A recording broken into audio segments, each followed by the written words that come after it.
Chapter 7 Twister. The black clouds had taken on an odd greenish color. They all seemed to be going in different directions. Do you think it's a grasshopper, Jack? Annie asked nervously. No, I think it's some more weird weather, like that hailstorm, said Jack. Let's go before it gets worse. As they started back to the treehouse, the wind picked up. Jack and Annie looked over their shoulders. The greenish clouds had dipped down close to the prairie. I feel like something awful is about to happen, said Annie. Hurry, said Jack. Run! He and Annie started running through the grass. When they got to the ladder of the treehouse, they looked back. In the distance, twisting black clouds had dropped out of the storm clouds. They were swirling into a funnel shape. The dark funnel started twisting across the prairie. Jack's heart nearly jumped out of his chest. It's a twister, he said. Oh no, cried Annie. The twister was whirling and tearing across the grass. Let's get out of here, said Jack. He grabbed the rope ladder and started up. Wait, said Annie. We have to help Miss Neely and the other kids. They have a storm cellar, Jack said. That's what our book said. Yeah, but it's only their first day in the dugout. They might not know about it, said Annie. There was a rug on the floor. Annie's right, Jack thought. He looked up at the treehouse. All they had to do was climb up and leave, and they'd be safe. But what about Miss Neely? What about Will and Kate and Jeb? Okay, said Jack. He jumped down from the ladder. Let's go back. He and Annie started running back toward the schoolhouse. They ran fast as they could across the prairie. The roaring sound of the twister followed them. Suddenly, the wind threw them to the ground. Jack clutched the tall grass, trying to stand.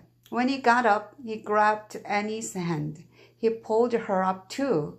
With all his might, Jack held on to Annie and pulled her along. The roaring twister came closer and closer. The wind lifted up grass and earth around them. The roar grew deafening. Jack and Annie could barely stay on their feet. Finally, they reached the dugout. They tried to open the door, but it wouldn't budge. They banged on the door with their feet. Let us in, Annie shouted. No one opened the door. They can't hear us, yelled Jack, but the sound of the twister drowned out his voice.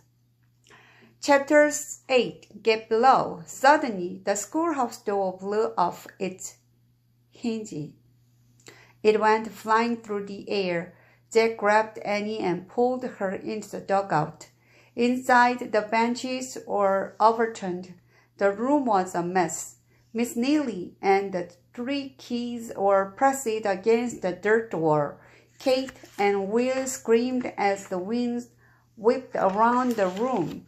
Miss Neely hugged Kate. Jeb held onto Will. Get in the cellar, Jack yelled.